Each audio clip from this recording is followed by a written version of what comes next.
Hello, welcome to Dundros Podcast. I'm your host Justin. So today for Batman Month, for people who don't know, throughout the month of September, we're reviewing Batman comics and movies, mostly animated movies. Though I'm thinking of reviewing some live action ones, and I'm thinking of reviewing the Harley Quinn movie Birds of Prey, or the Emancipation of Harley Quinn, whatever that movie's subtitle is called. Let me know in the comments if you think that's a good idea, since we're already planning on reviewing like a Batman comic book that doesn't have Batman in it. So, yeah. Which was called Batman Battle for the Cowl. So, I don't know. It's Batman related. Birds of Prey is Batman related. Though I can't believe they didn't have a cameo like Batfleck. Who's starting to like become my new favorite Batman, which is such a shame that fucking WB is just like, yeah, Cavill and Batfleck, you're the best Superman Batman, but we're getting rid of you. It's like, what the fuck, dude? You're keeping Gal Gadot, like Jason Momoa and Barry Allen, that what's his name? The guy who almost like strangled a woman at a nightclub in fucking some Nord country, and we're getting rid of Batfleck and Henry Cavill. What the fuck? That's bullshit. Well, whatever. We're here to review Batman: The Return of the Caped Crusader, which is 2016 animated movie. It's an hour and 18 minutes, and is based off the old 66 Batman live action show, starring Adam West as Batman, Burt Ward as Dick Grayson, Robin, Judy Newmar as Catwoman, Wally Wingert as Riddler, William Salyers as Penguin, and Jeff Berkman as the Joker. Yeah, they don't say who Alfred is or Commissioner Gordon. Yeah, so I watched this movie, and you know what? I was never a fan of the original live action show, the 60s live action show. But it was the thing where, like, I was a kid. You watch when you're a kid, and you didn't have the internet. We had the internet, but I didn't have the internet, so we just watched whatever was on TV. And you know what? The TV that I wasn't a fan of the Batman Adam West show, but I watched some clips recently online, and the show was actually funny, man. And then there's some funny stories about the show, how like because they kept getting complaints about Robin's bulge from the show. The creators of the show, or the producers or whoever, the studio, tried to trick Burt Ward into taking chemical castration pills to shrink his balls or whatever. Oh my god. What the fuck, man? Yeah, so the show is basically about Batman and Robin are crime fighters, obviously, in Gotham. They're watching TV when they see Catwoman with Joker, Riddler, and Penguin crash a variety show, right? And they fight them, and then they try, and the Catwoman and the Joker. That's the thing, man. They're not really a team. So confusing when like Batman's rogues gallery like team up, man. When it's one or two, it's fine, but it's like when there's a bunch of them, it's like there's not even a name for you guys in the comics, man. Grouping up together.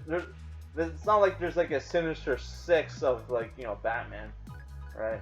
Whatever, right? They team up. They steal like a replicator ray, which replicates anything, including humans, right? And they disappear. Batman and Robin's looking for them. Figure out that while at the same time they're missing, the Russians launch like another manned rocket into into the space, right? And there's some cool political commentary, callbacks to political commentary from back in the 60s, right? Because the Russians were making the Americans look bad during the space race, right? Which, I don't want to. I'm not gonna get into that. I personally think a lot of space bullshit is government embezzling or something like that, right? Because like we've been like launching shit into space for what like 50, 70 years or whatever, and we still don't have like space colonization yet. Like they thought like science fiction writers were right on a lot of shit, right? But one thing they got wrong is they thought by 2000 we'd be fucking space colonists by now, and we're 2021 and we still haven't done. We still don't have a fucking base on the moon, man. Makes you fucking wonder, right? Oh my god. But whatever, right? So like, yeah, Batman and Robin figure out that that Joker and the gang hitch a ride on the Russian space rocket, which it conveniently turns out that Batman and Robin, despite the U.S. not having their own rocket at that point, built their own space rocket and launched themselves into space, where they travel to the International Space Station, which I don't even think that was a thing, right? And fight Joker and the gang, where Joker, Riddler, and Penguin turn on Catwoman because she's too soft on Batman. She has a thing for Batman, and at some point, she comes up with this concoction to try to turn Batman evil, right? Which doesn't work, but slowly throughout the movie, he gets darker and darker and becomes like a villain, right? Right, but right, and uses the replica ray on him. After they arrest the Joker and the gang, he uses it on himself and basically replaces the people of Gotham with copies of himself, right? And like runs Gotham and fires Alfred and Robin. So Robin teams up with Catwoman to take down Batman, right? Which they eventually give him the cure, right? After that, they realize they were tricked by Joker, Riddler, and Penguin, and you have the final confrontation, right? And there's lots of cameos from other villains from the TV show, though I didn't really recognize them because I never really watched the TV. I watched some of it, but like I don't remember, right? Because I was like a little kid. So the show, I thought the movie was animated great, but again, I wasn't a fan of the pop-up word bubbles that would happen during the action scenes. They would cover up like almost most of the action, right? But they didn't do that all the time, but it was annoying, right?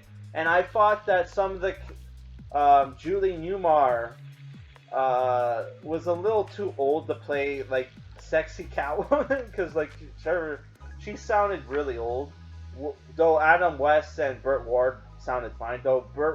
Robin is supposed to be a teenager in this, and he obviously doesn't sound like a teenager because he's like a 70-year-old man. And there's these weird like gay jokes in the movie about Batman and Robin by Aunt Harriet, who thinks Batman and Robin are a gay couple, which I thought I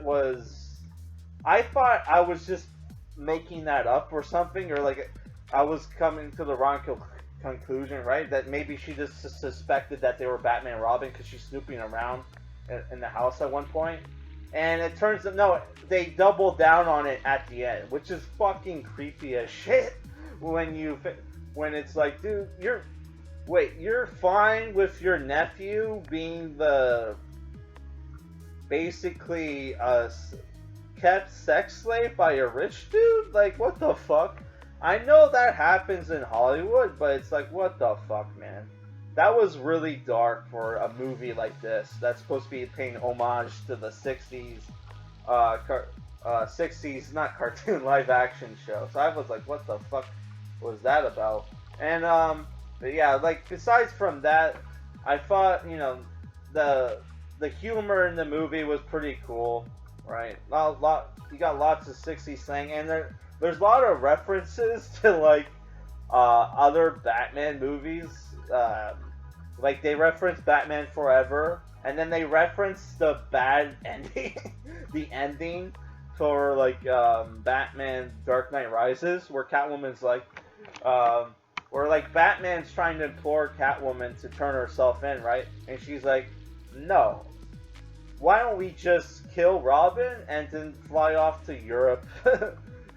Fly off to Europe and be together again, or be together forever. Kind of like the ending to Dark Knight Rises, right? Which I thought that was funny that they kind of made fun of that movie. I'm like, okay, why? That's kind of weird though for WB to make fun of one of their most popular movies, but I don't know, whatever. And yeah, and it wasn't, strange enough, it wasn't until I watched this that I realized, oh shit, the Catwoman outfit, which I always hated in Dark Knight Rises, was kind of based off Judy Newmar's outfit in this. So, in the original show. So that was interesting, right? But overall, like, yeah, I don't know. I wasn't a fan of this movie. This movie took me like all day to watch, and it's only like an hour and 18 minutes. I kept getting bored and like went off to do other shit. Like I was watching like Triple Frontier on on Netflix, which is like a movie with Ben Affleck and Oscar Isaac, where they pull off a heist in ripping off like a South American drug lord, and shit just goes wrong. So that was a cool movie, but I didn't get to finish it, unfortunately. Yeah, so like, yeah, I don't know, man. It's a thing where like maybe if I was a fan of the original show, I would have liked this more. Though I think if I was a fan of the original show, I wouldn't be a fan of the gay jokes they make about this movie, where they imply Batman and Robin's a homosexual couple, which is fucking weird because Robin's supposed to be a teenager. He only has his learner's permit, right? And also like there's jokes here and there about like Batman doesn't jaywalk or anything like that because it's against the law to jaywalk and small crimes like that, this and that, when Batman is supposed to be a vigilante, which is against the law. But whatever, right? It's like whatever. Yeah, it is what it is. So I don't know. If you're a fan of this kind of thing, and it's kind of cool that they paid tribute to the Adam West show, especially since Adam West died I think the year this movie came out, right? No, he died like a year later. Yeah.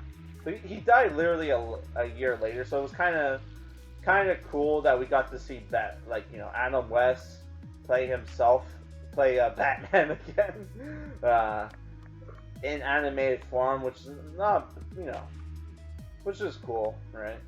Yeah, so I don't know, I appreciate it for that, but I was not a fan of the gay jokes, because I was like, that's kind of disrespectful to the original source material, because I'm sure in the original source material, they weren't like Batman and Robin's gay. Because, yeah, especially since you have all the sexual, tension between, Batman and Catwoman, even, Burt, Robin, there's a scene where he has to take Catwoman to the Batcave, so he knocks her out, and when she's knocked out, he's checking her out. So obviously Robin's straight in this too. He's not like Tim Drake, which I still hate Tim Drake. Fuck you, Tim Drake. You suck. You cucked Batman from becoming Punisher after Jason Todd died. Which Batman Who Kills is still the best Batman, right? I'm saying the Batman Who Kills is the, best Batman, which is basically Frank Miller's Batman, which is probably why. That's the thing. Ben Affleck's not a great actor, but fuck, man. Like when he was playing Batman, he was actually doing a really good job. And that's probably because he is an actual Batman fan, according to himself and Kevin Smith, which Kevin Smith's kind of a shill, but maybe we can trust him on that. Oh well, that's it for this review, guys. My next review is going to be a comic book review. We're going to review Batman Prey by Doug Moench, which is Batman Prey is probably one of my favorite Batman Batman books that I own, and it was the inspiration for Batman Arkham City, which a lot of people say is like the best one in the series. I don't know. I've only played Batman Arkham Asylum and Arkham City, so I haven't played the other ones. But that's what I hear. All right, guys. Oh, did I give it a rating? I forgot to give it. It's a 6 out of 10. It's maybe if you're a fan of the show, you like it more than me, but I don't know. I just thought it was at best better than average. All right, peace. Also, let me know if you guys want me to review Birds of Prey for Batman Month.